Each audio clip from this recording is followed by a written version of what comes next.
Good morning to all of you once again in this business study class. Day before yesterday, our chapter directing was in progress.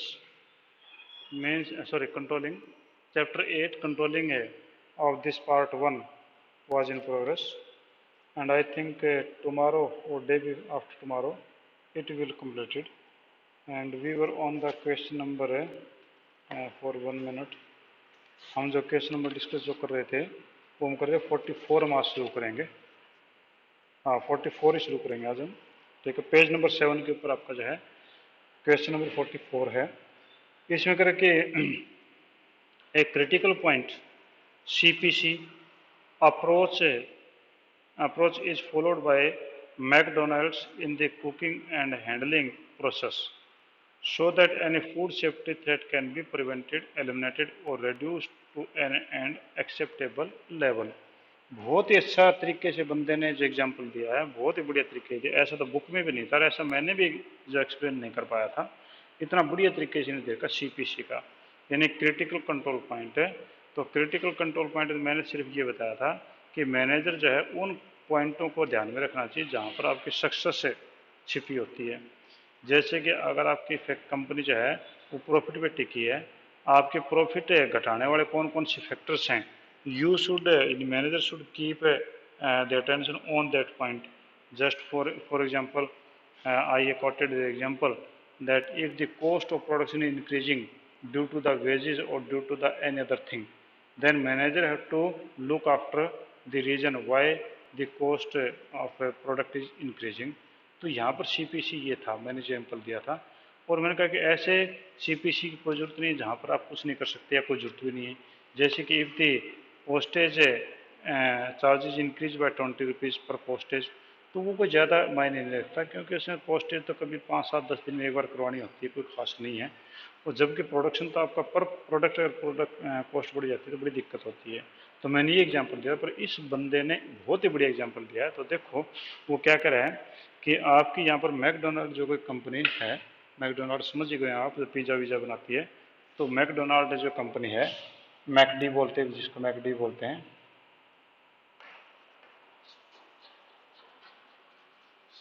McDonald जो company है, अब उसके अंदर क्या कहते हैं कि is followed by CPC is approached और फॉलोड, यानी मैकडोनाल्ड कंपनी जो है, मैकडी जो है, वो आपकी CPC को फॉलो करती है in the cooking and handling process.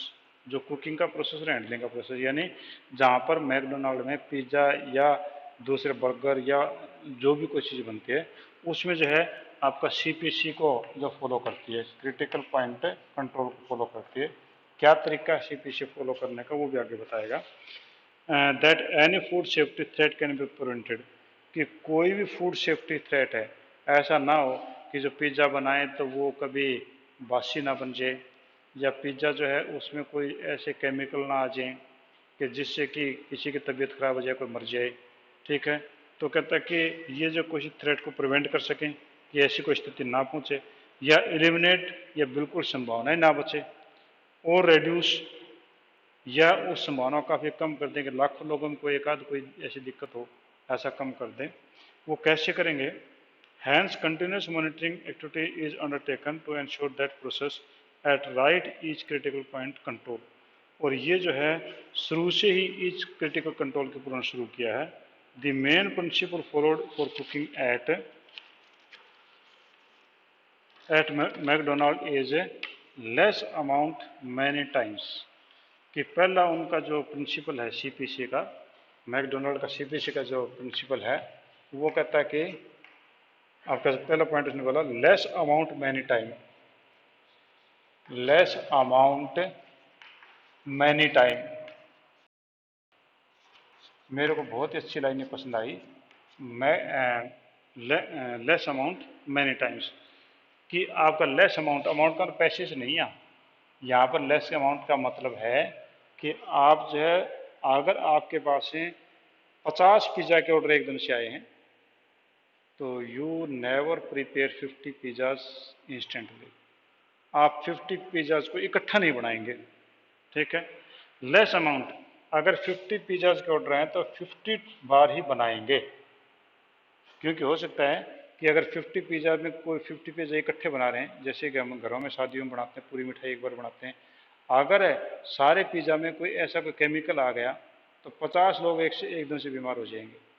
तो कहते हैं कि लेस अमाउंट मैनी टाइम्स, थोड़ी थोड़ी मात्रा में कई बार बनाओ। तो थोड़ी थोड़ी मात्रा में कई बार बनाओगे तो नेचुरली आपकी वहाँ पर जो फूड सेफ्टी है वो काफ़ी कम, मतलब उनकी दिक्कत काफ़ी कम होगी, और या एलिमिनेट हो जाएगी या होगी तो नाम मात्र की होगी। ठीक है, तो ये करेगा less amount many time which can ensure the high quality and fresh level of food, जिससे क्वालिटी भी हाई भी होगी और फ्रेश क्वालिटी फूड्स की भी होगी। क्योंकि अगर हमें ये पता, कई लोग क्या करते हैं कि आपका जो है अगर पिज़्ज़ा बनाते हैं, कई पिज़्ज़ा हाउसेज में जाओ तो उनको पता है कि पूरे दिन में हमारे 50 पिज़्ज़ाज कंज्यूम होते हैं, तो वो अर्ली इन द मॉर्निंग ही जो सारा मटेरियल मिला करके रख लेते हैं और जैसा भी कोई आया बना करके दे दिया। तो इससे क्या होगा कि इसमें जो है ये गलत है। इस तरीके से आपके जो है मटेरियल बासी हो सकता है आज मटेरियल बच गया, लालच में कल भी यूज़ कर लें। तो मैकडॉनल्ड्स ने जो है ये मना कर रखा है कि आप इस प्रकार से नहीं करेंगे, आप लेस अमाउंट मैनी टाइम्स करेंगे तो इससे आपकी क्वालिटी और फ्रेशनेस अच्छी होगी। For instance if 4 hamburger have to made, अगर कहता है कि मान लो कि 4 जो बर्गर बनाने हैं, a worker can not cook 4 hamburger at one time, वो अगर 4 hamburger बनाना है उसने, अगर जो है 4 hamburger बनाना है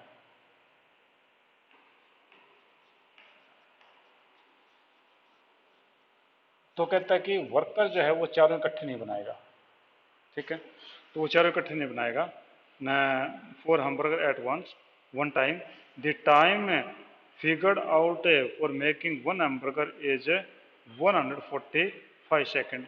कहता है कि एक हमबर्गर बनाने के लिए 145 सेकंड फिक्स किए गए हैं कि एक बर्गर जो है वो 145 सेकंड में आपका बन जाना चाहिए। Moreover, nearly all food in MACD have the specific holding time, और कहते हैं कि और भी दूसरे जितने भी फूड्स हैं उनके लिए स्पेसिफिक टाइम, होल्डिंग टाइम, कि आपने अभी ऑर्डर दिया तो 7 मिनट में या 10 मिनट में आपके पास में खाना मिल जाएगा आपको, यानी वो होल्डिंग टाइम उसके पास में काफ़ी कम है। और कहते हैं कि holding time of hamburger is 10 minute, और जो होल्डिंग टाइम हमबर्गर का 10 मिनट के लिए है, and for fresh fries in 7 minutes, और जो फ्रेंच है, और कहता है कि फॉर फ्रेंच फ्राइज के लिए 7 मिनट का टाइम है। If it is not sold with in the time it thrown away, अगर आपका हमबर्गर बना और 10 मिनट के अंदर अंदर अगर आप पहुँच गया तो ठीक है, नहीं तो वो बासी मान लेंगे, उसको फेंक देंगे। इसी प्रकार से फ्रेंच फ्राइज जो है वो 7 मिनट के लिए माना गया कि बनने के 7 मिनट के अंदर अंदर सर्व हो जानी चाहिए, अगर 8वां मिनट हो गया तो उसको फेंक देंगे। ठीक है, if it is not sold with in the time it is thrown away.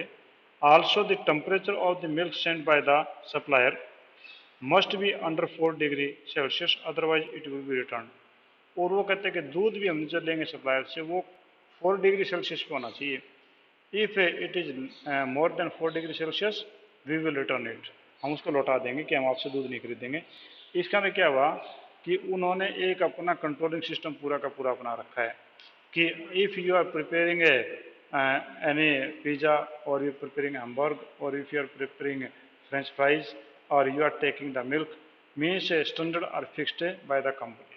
ठीक है, in the context of above case, ऊपर वाले केस में देखते हुए, name the steps involve in controlling process which is being discuss in the above line.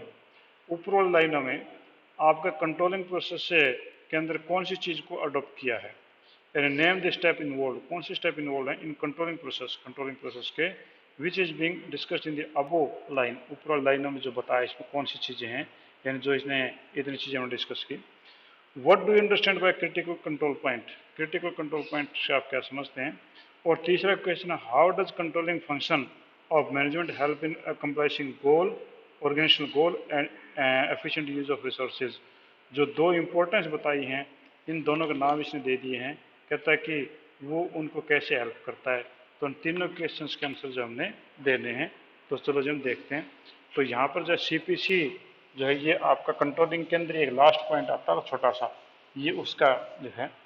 तो पहला जो क्वेश्चन था वो इसने पूछा था कि name the step in word, आपके जो कौन कौन से स्टेप इसके अंदर शामिल हैं। तो पहला कहता है कि आप उसके नाम बताओ। ठीक है, तो हमारे पास में जो इसके नाम जो थे वो आपके पास में थे कि analysing deviation and taking corrective action are discussed in the above line. ठीक है, तो ये आपका है एनालाइजिंग डेविएशन।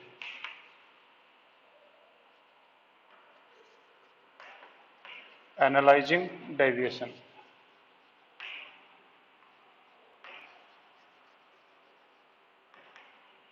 इसने पहला तो जो इसमें दिया था कंट्रोलिंग पॉइंट में analysing deviation, he they have made the analysing the deviation, उन्होंने डेविएशन को एनालाइज किया है। और दूसरे में कहा कि and taking corrective action, second जो उन्होंने किया था टेकिंग करेक्टिव एक्शन।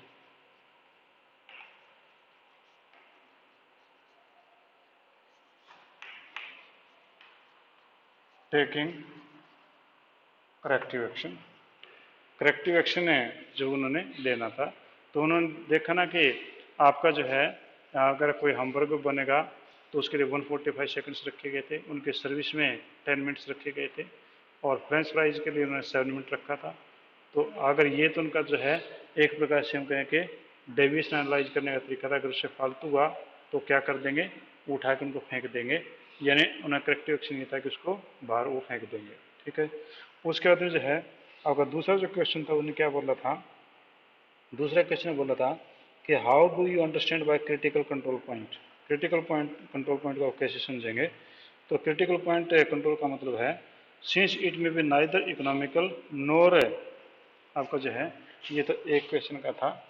अब बी क्वेश्चन की बात करें तो बी क्वेश्चन में इसने बोला है कि एनालाइज, बी क्वेश्चन में सिंस इट में neither be economical nor easy to monitor each and every activity in the organization. Therefore, every organization identify and status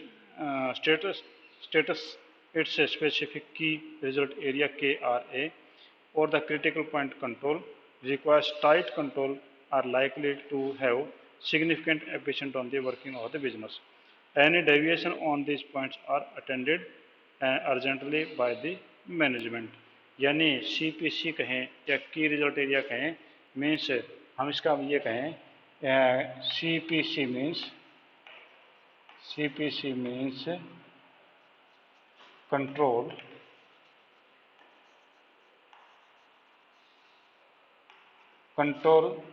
critical areas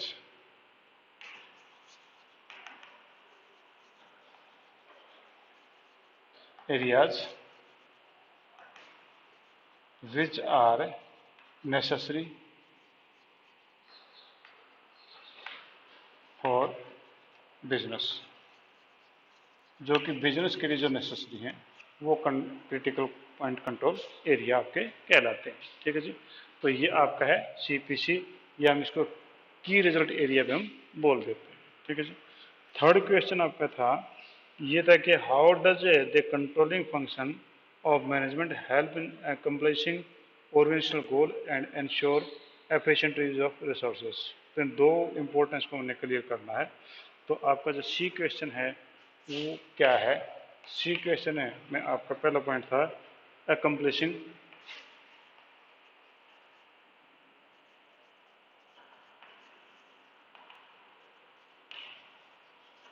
organisational गोल।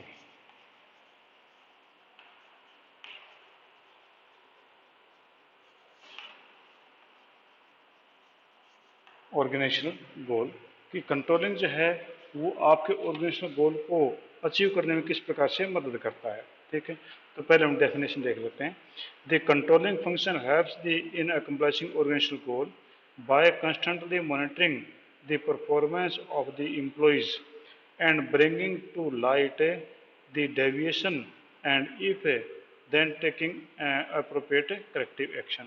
यानी गोल को अचीव करना, गोल को अचीव करने मतलब क्या हुआ कि मान लो कि आपको जो है वो 1000 प्रोडक्ट पर डे चाहिए, आपका यहाँ पर जो है 800 प्रोडक्ट बन रहा है।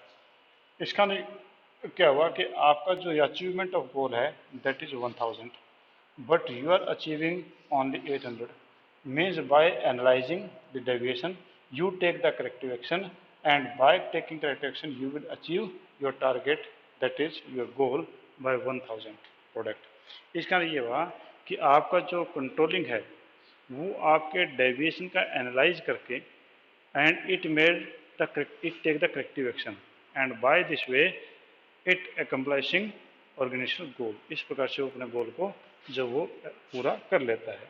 नेक्स्ट है making efficient use of resource.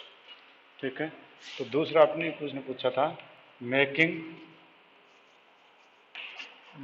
Efficient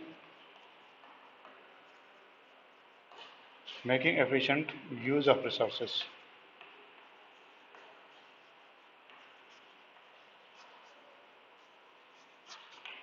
making efficient use of resources. अब कंट्रोलिंग की अगर हम देखें तो कंट्रोलिंग में जो है कि the controlling function enable the managers to work as per predetermined standards. कि कंट्रोलिंग में जो प्री डिटरमाइंड स्टैंडर्ड्स आपके फिक्स हैं, means yardstick is available as the standards. ठीक है, this help to avoid the any ambiguity in the business operations and reduce wastage and spoilage of the resources of the organisation. तो इस प्रकार से कोई ambiguity नहीं, कोई worker ये कि ना जी मेरे से इतना ही काम होता है, मैं तो ज़्यादा कर ही नहीं सकता। तो भैया उन लोगों ने ऑलरेडी जो फिक्स कर रखा है standards, they have made the standard by different experimentation and different type of the observations, and they have fixed the standards. If any worker or employee is not in position to complete that, then we try to find out the reason behind them, and if the reason is find out, then we take the corrective action. तो इसका मतलब क्या हुआ कि आपके जितने भी resources हैं उनका एक ऑप्टिमम यूज होगा। आपका मशीन के लिए स्टैंडर्ड फिक्स कर रखे, if this machine run continuously it can produce 10 product in per hour and it is running for 8 hours, means 80 products should be there. If a worker is working on the machine, he can produce 10 products per day per hour. In 8 hours he must produce 80 products. It means the standards are there. It means there is a proper use of man, machine and material. तो आपका जो है यहाँ पर making efficient use of resources आपका होगा। ठीक है जी। हाँ जी, एनी पॉइंट रिगार्डिंग इट? कोई पॉइंट इससे संबंधित है तो आप मुझसे पूछ सकते हैं, नहीं तो मेरा 45th में फिर मैं चलता हूँ। हाँ जी, कोई ऐसी समझने वाली बात नहीं है? चलो जी, मैं फिर आगे चलता हूँ। ठीक है, तो आगे नेक्स्ट क्वेश्चन आपके उसमें है 45, how can the company relate it's planning with control. ठीक है, तो how can the company relate its planning with control? In this line, the business to ensure that its plan are actually implemented and target attained. ठीक है, question थोड़ा घुमा करके दे रखा है, हालांकि क्वेश्चन सिंपल है पर थोड़ा घुमाया हुआ है, ने पूछना क्या था वो पता नहीं चल पा रहा हमारे को। How can the company relate it's planning with control. इसका ये हुआ कि प्लानिंग और कंट्रोलिंग की कोई बात हो रही है। तो प्लानिंग और कंट्रोलिंग जो दो प्रकार की हमारे पास में आई थी, प्लानिंग और कंट्रोलिंग का रिलेशन कि they are interdependent and they are the complementary. ये बात तो ही थी हमारे पास में, तीसरी थी नहीं। इसका प्लानिंग और कंट्रोलिंग की बात है तो उन्हीं में से ही है कि how can company relates its planning with controlling, कि एक कंपनी जो अपनी प्लानिंग को कंट्रोलिंग के साथ में कैसे जोड़ सकती है, कैसे रिलेट करती है। इन this line, in the line of business to ensure that its plans are actually implemented and target attained, कि ताकि जो है उसकी जो प्लान्स है वो इम्प्लीमेंट हो और टारगेट अटेन किए जा सकते हैं। तो यहाँ पर आपका जो क्वेश्चन है ये 45 में है, तो यहाँ पर कंट्रोलिंग और प्लानिंग और कंट्रोलिंग दोनों के बारे में ये बात करना चाह रहा है कि प्लानिंग और कंट्रोलिंग जो है उनका आपस में रिलेशन क्या है। तो ठीक है, तो आपका जब प्लानिंग और कंट्रोलिंग का हमने पहले डिस्कस किया था कि planning and controlling are interdependent and complementary. वो एक दूसरे पर इंटरडिपेंडेंट भी हैं और एक दूसरे को पूरा भी करते हैं, कि कंट्रोलिंग के बगैर तो प्लानिंग बेकार है और प्लानिंग के बगैर में आपका कंट्रोलिंग आपका बेकार माना जाता है। ठीक है, तो ये देखिए क्वेश्चन नंबर 45 में कहता है कि planning and controlling are interrelated to each other. Planning sets the goal for the organisation and controlling ensure the accomplishment. ठीक है, तो ये कहता है कि आपका इंटर रिलेटेड है। यहाँ पर इसने बात बताई कि प्लानिंग प्लानिंग एंड कंट्रोलिंग।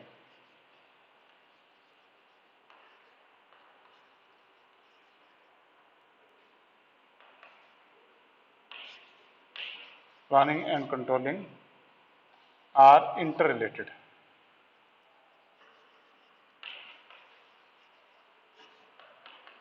अब इंटर रिलेटेड कैसे हैं? तो उसने जो बोला इंटर रिलेटेड में कि ये कह रखे planning set the goal,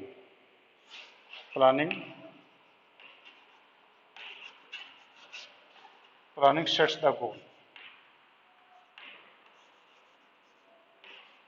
planning जो है गोल सेट करता है, प्लानिंग ने गोल सेट कर दिया, जबकि आपका जो है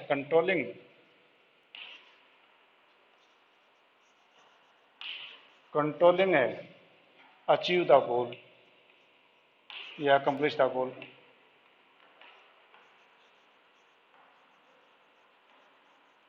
कंट्रोलिंग जो गोल को अचीव करता है, क्योंकि प्लानिंग नहीं होगी तो आपका जो है कोई गोल सेट नहीं होगा, और कंट्रोलिंग नहीं होगी तो गोल आपका अचीव हो ही नहीं पाएगा। Planning decide the control process and controlling provide the sound base for planning. तो कहते हैं कि planning decide the control process, planning decide control process,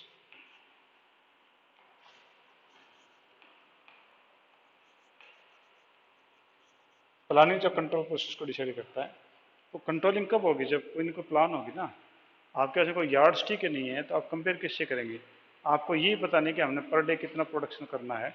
तो जब तक आपकी प्लानिंग जो वो आपका कंट्रोल के लिए प्रोसेस से फिक्स करती है, ठीक है। और जबकि controlling provide sound base, controlling provide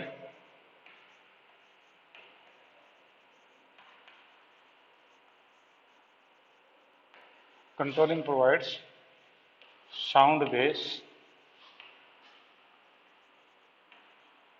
controlling provides sound base for planning, ठीक है। आपका जो कंट्रोलिंग है वो साउंड बेस देता है वो प्लानिंग के लिए, क्योंकि कंट्रोलिंग ही बताएगा कि हमने आगे क्या करना चाहिए, कि वो अचीव हुआ था नहीं हुआ था, उसमें क्या कमियाँ थी, ठीक है। In reality planning and controlling both are depend on each other. अगर सच्ची बात कहें तो ये एक दूसरे पे डिपेंड करता है कि if we see all this four facts we can say that planning and controlling are interdependent, interrelated लिखा मैंने, इंटरडिपेंडेंट, कि ये एक दूसरे के ऊपर इंटरडिपेंडेंट, इंटरलेटेड भी है, आगे उसको देखेंगे। इंटरडिपेंडेंट, ये एक दूसरे पे इंटरडिपेंडेंट है, ठीक है। अब कहते हैं the relationship between planning and controlling can be explained. तो उनको हम एक्सप्लेन अगर करें तो आपके जो किस प्रकार से एक्सप्लेन होगी। तो पहला देखो जी, पहले आपके पास में है प्लानिंग ओरिजिनेट्स कंट्रोलिंग, कि प्लानिंग ही जो है वो कंट्रोलिंग को पैदा करता है, ठीक है।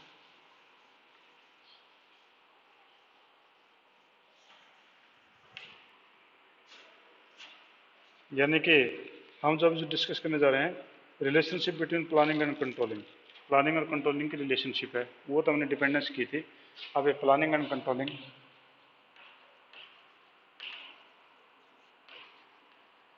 Planning and controlling relationship,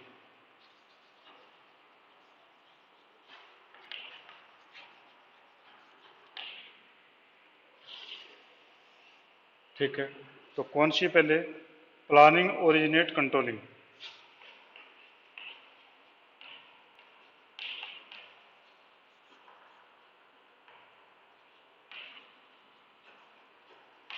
originate controlling.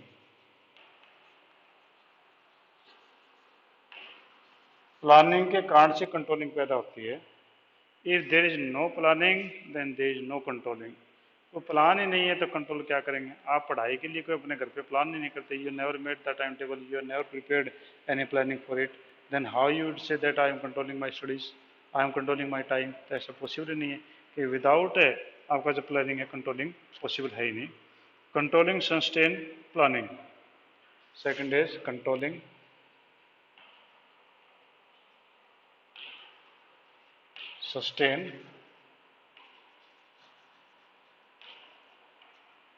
sustain planning.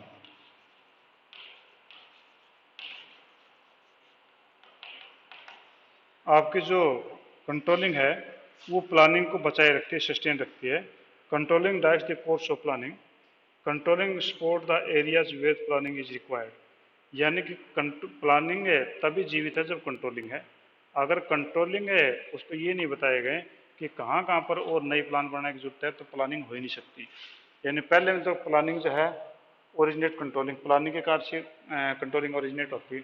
दूसरे में कहता है कि कंट्रोलिंग जो है वो सस्टेन करता है प्लानिंग को, कि अगर कंट्रोलिंग जो कंट्रोल करके बताएगा आपको यहाँ नई प्लान बनाने की जरूरत है, ये कमी रह गई थी, तो ये आपके प्लान बनेंगे, वरना तो प्लान बनेंगे ही नहीं. ठीक है. थर्ड आपका controlling provide information for planning. Controlling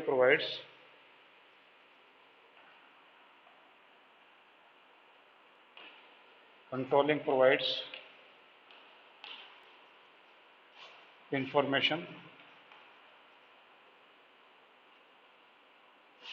for planning.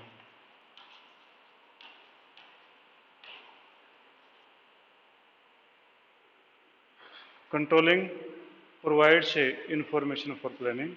आपकी कंट्रोलिंग जो है वो इंफॉर्मेशन पैदा करती है प्लानिंग के लिए, क्योंकि in controlling the actual performance is compare to the standard performance and set a record of deviation.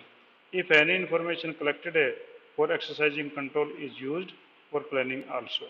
कि कंट्रोलिंग का मतलब ही क्या है कि आपने जो है एक्चुअल परफॉर्मेंस और स्टैंडर्ड परफॉर्मेंस का वो अपने कंपैरिजन किया और उनसे जो डेविएशन निकला उसको करेक्टिव एक्शन लिया, और ये इन्फॉर्मेशन हम प्लानिंग डिपार्टमेंट में भेजते हैं कि यहाँ पर आपकी कमी है. ठीक है जी. Next, planning and controlling are inter related.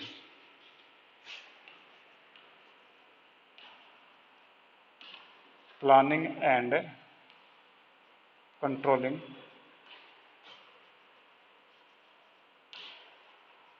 Are interrelated. कि आपका प्लानिंग और कंट्रोलिंग है वो आपका इंटर रिलेटेड है, एक दूसरे के ऊपर डिपेंड है. जैसे कि मैंने पहले बताया था कि planning is the first function of management, the other function like organising, staffing, directing. ठीक है. ये दूसरे हैं. Are organised for implementing plan. ये सारे के सारे प्लान को पूरा करने के लिए ही हैं.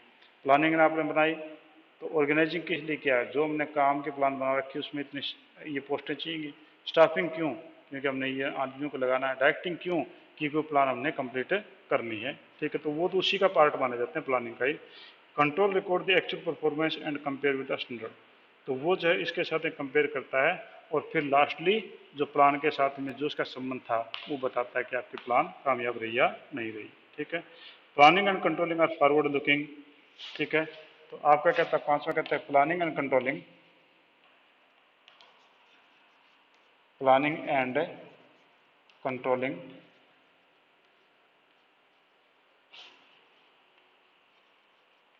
Are forward looking.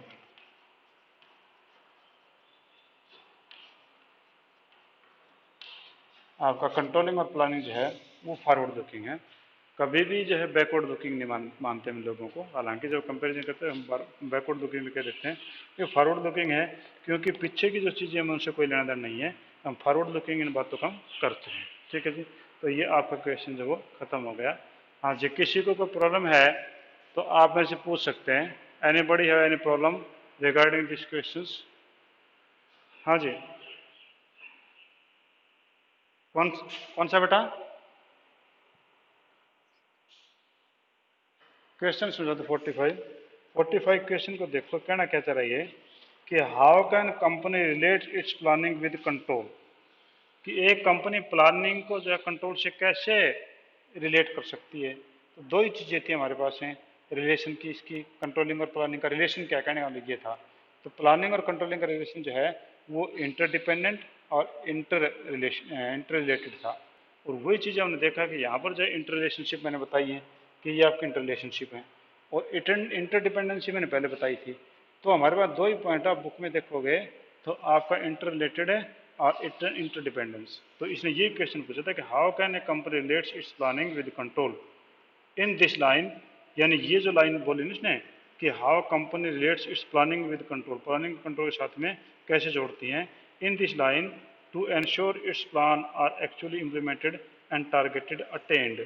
ठीक है, कि जो कंपनी अपने प्लान को जो है वो इम्प्लीमेंट करती है और टारगेट जो अचीव करती है, तो किस प्रकार से इंटरलेट है, ये कहना चाह रहा है इसके अंदर। ठीक है, ये आपकी चीज़ें थी। और बाकी जो है कल फिर हम नेक्स्ट टॉपिक इसमें करेंगे। तो कल शायद हमारा ये, इसमें हमारे पास क्वेश्चन कितने हैं मैं देख देता हूँ। क्वेश्चन इसके अंदर हमारे पास होने चाहिए 48 50 क्वेश्चन हैं। तो अभी हम पहुँचे 45 पे, तो शायद इसमें 2 दिन और लगेंगे। उसके बाद फिर हम नेक्स्ट हम चैप्टर आगे करेंगे। ठीक है जी, तो चलो जी, बोलो बेटा। हो गई आपकी नोटबुक, ले जाना, कोई दिक्कत नहीं है। ठीक है, और